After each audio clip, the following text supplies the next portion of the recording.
Mass adoption of AI is slower than most people expected. When will it take hold?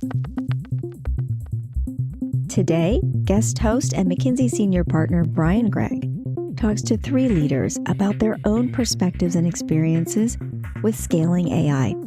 I'm Lorena Yee, and this is At the Edge.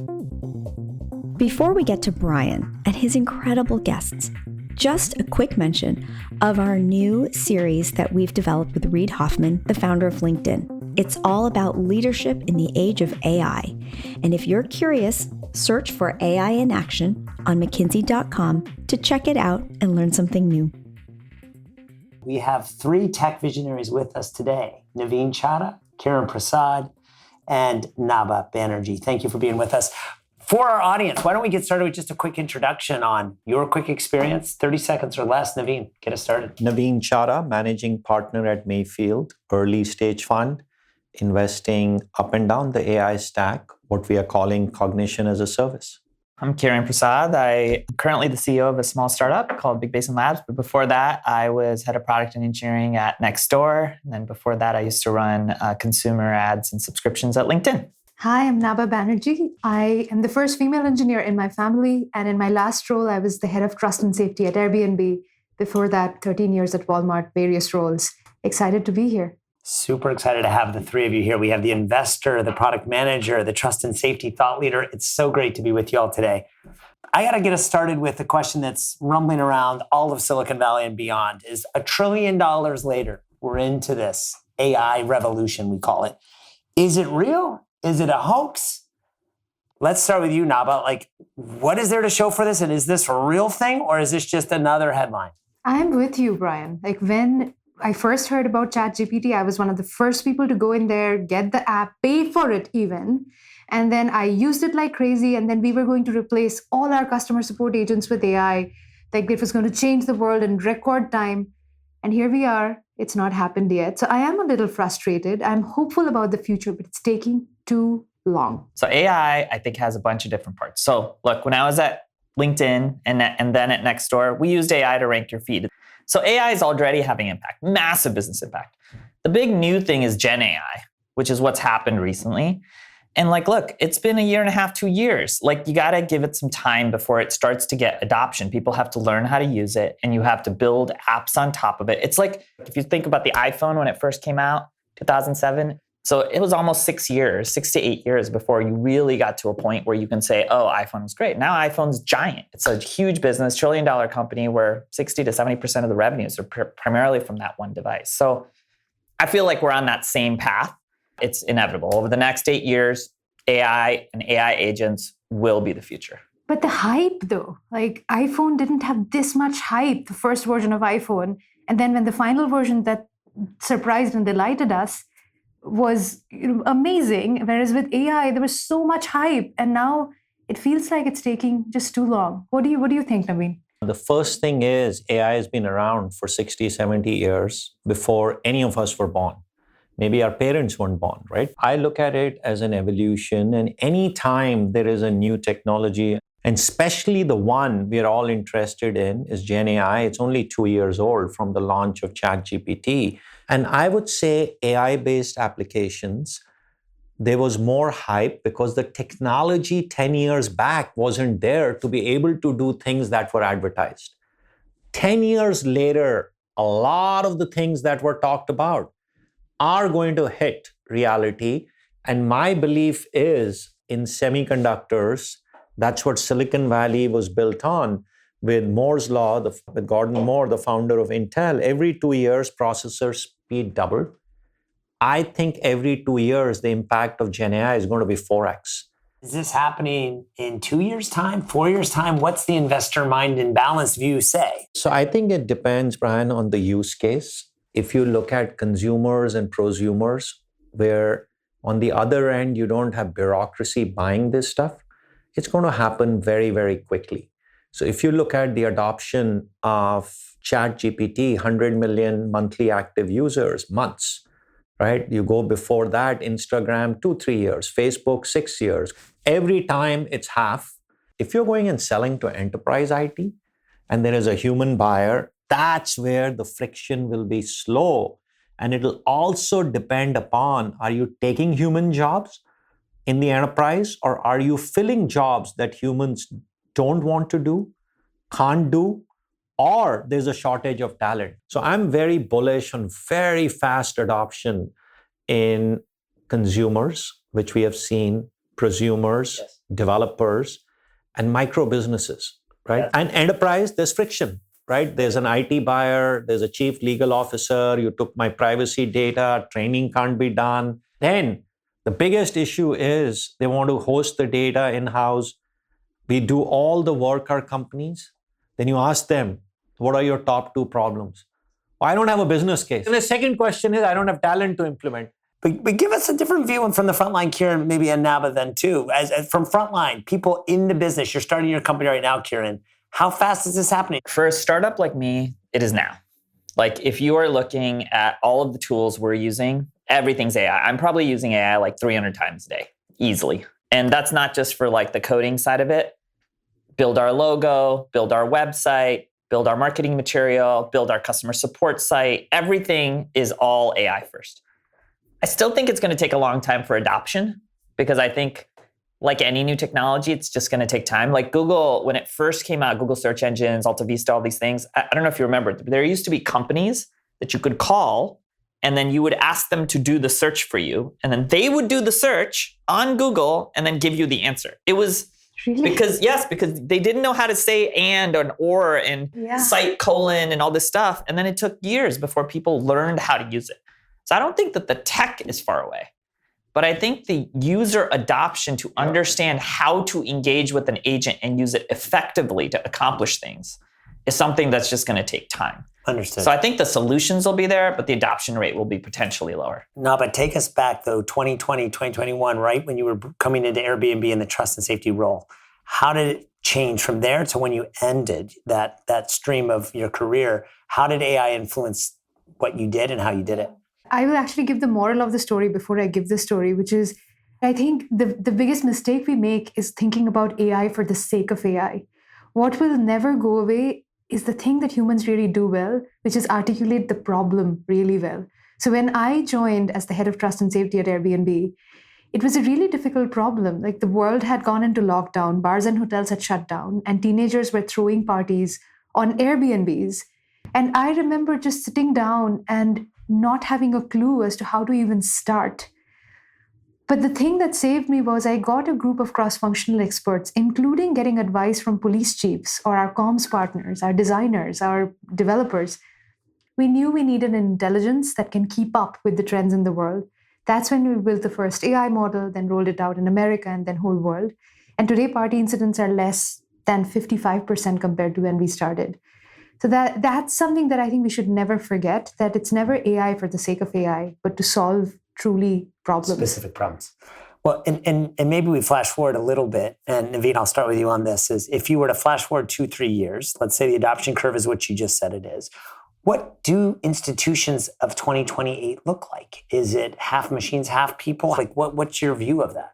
Yeah, so we believe every human is going to have a digital companion, and we call it AI teammates. And our strong belief is these AI teammates and humans will work together so that humans really work at their exponential potential, what I call human squared.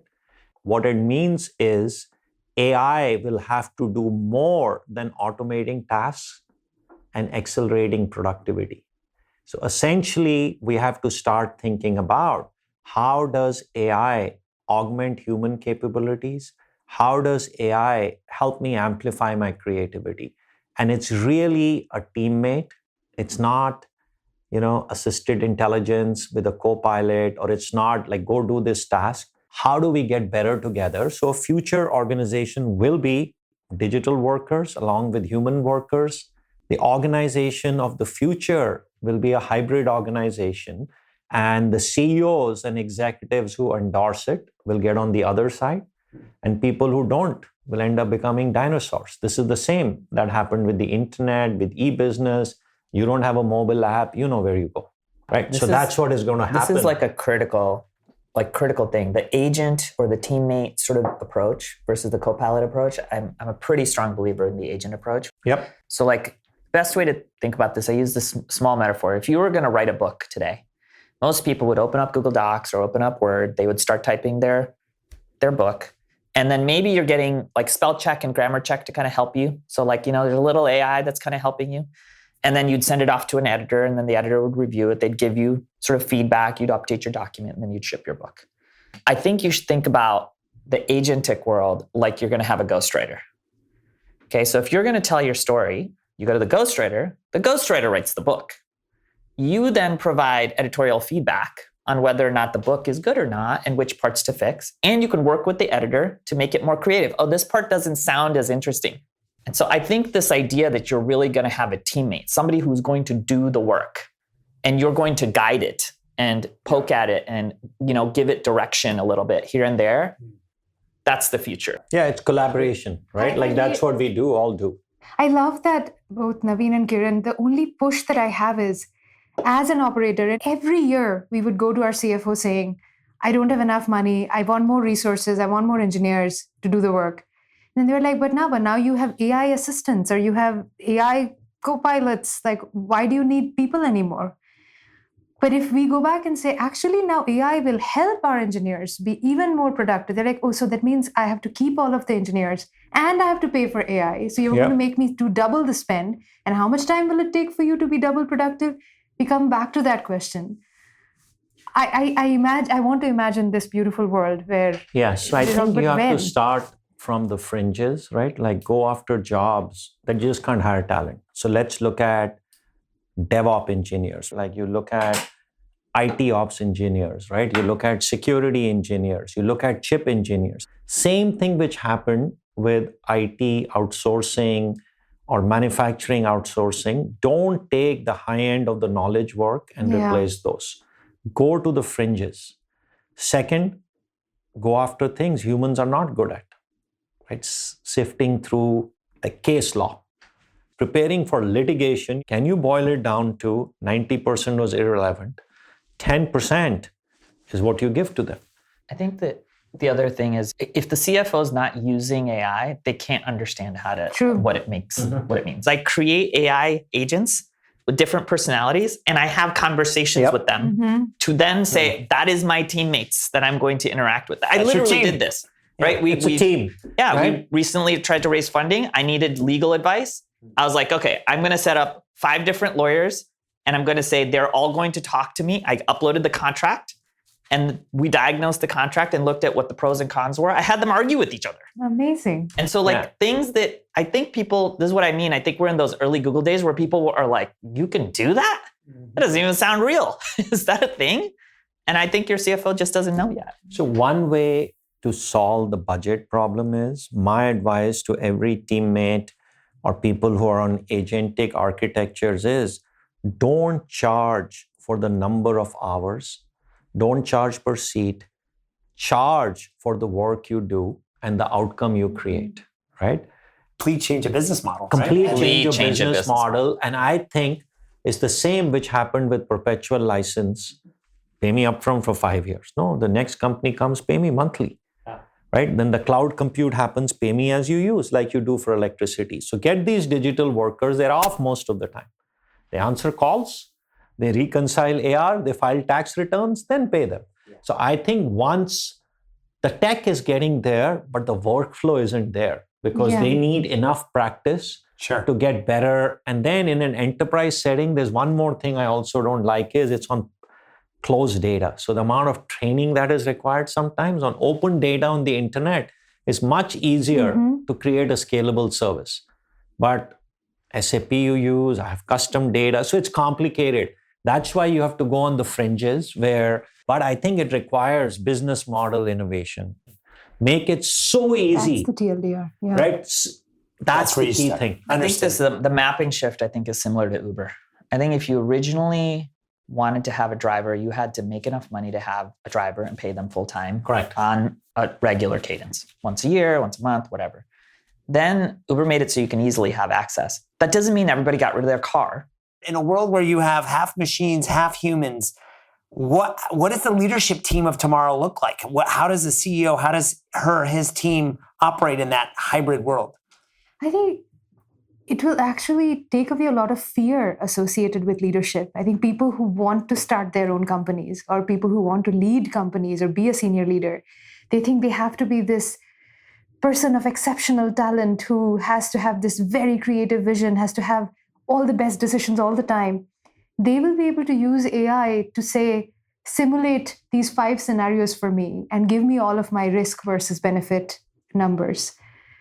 Help me understand if I'm going to get sued or not by exactly what you are doing, Kiran, and come up with all of these creative ideas and challenge each other. I love that idea that suddenly all the things that, because everyone cannot be exceptional at everything, but everyone is exceptional at least one thing. But those other areas of your personality that maybe kept you behind, now you will push forward. So we will probably see a lot more leaders emerge. But on the flip side, then it'll get harder to distinguish yourself because suddenly it's an equalizer. Everyone has the same resources available. So that's the conundrum that I'm not a fortune teller, but I'm very excited to see. Kiran, let's put it on the table. A lot of today's CEOs followed a certain track, whether it be an MBA, a graduate degree, got a job usually in a commercial function, marketing, sales, sometimes product, and worked their way up. What's this CEO of the future look like? Is it the same pathway with a few tweaks? You're playing the role right now. I think it's the same pathway, but in more than a few tweaks. So I think, look, the part of what you do as you get into larger and larger leadership roles is you get really effective at understanding strategically where you want to go and then delegating tasks. And in an agentic world, you will be able to choose which tasks to delegate to an employee versus delegating to an agent. But you still need somebody who's setting the strategy. I think what will continue to be an even more important skill is communication. Mm-hmm. How effectively and concisely can you convey what you're trying to accomplish to a person versus an agent? And what happens as it kind of permeates through an organization is that it typically kind of like dissolves, right? And in an agentic world, you're going to be able to maintain fidelity going from agent to agent to agent that's trying to accomplish things. So I think the more effective you are, the game of telephone will be more precise. I was going to ask that. You have to get really, really clear on being able to predict where the future is going and guide strategy more effectively. So the whole I'm going to just A/B test it, baloney, is going to go lower. And Naveen, you see this across a whole portfolio of companies. Do you agree with this? Is there a different version of the CEO? I think the CEO, I look at it as, right, they always have to be raising money because without money, you can't do anything. And secondly, they're in the business of mobilizing resources. This time, it won't just be human talent. It'll also be AI teammates. And then you have to make decisions. But the smart CEOs, like athletes, surround themselves with coaches.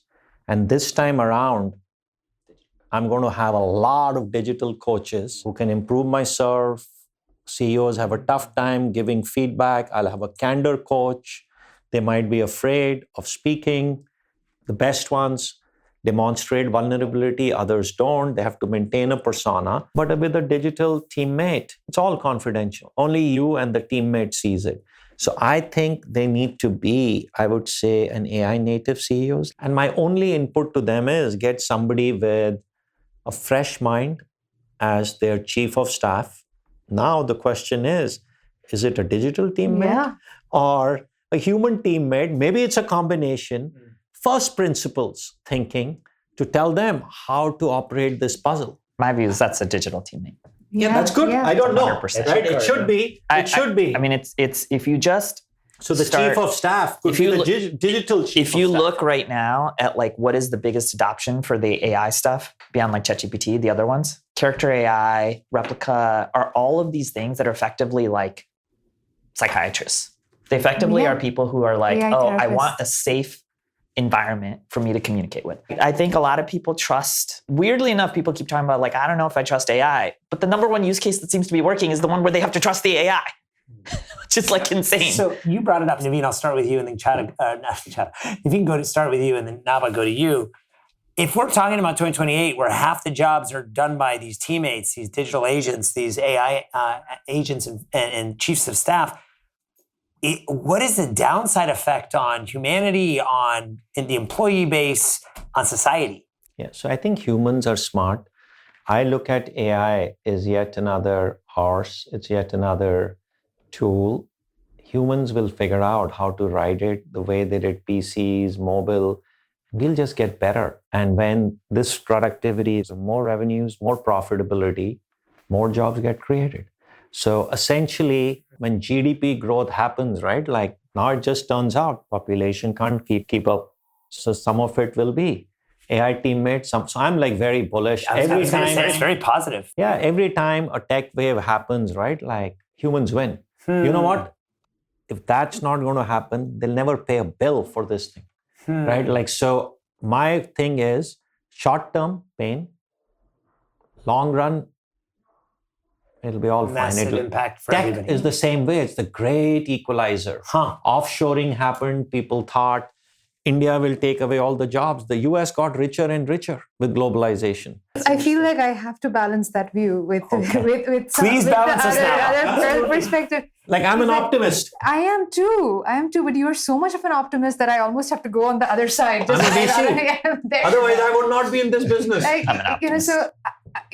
For 13 years, I was at e-commerce. Like I worked on growth and helping people buy, and then the trust and safety world exposed me to another part of humanity that at times I wish I hadn't seen. And I know different marketplaces, dating sites are trying to create an environment where humans can meet each other.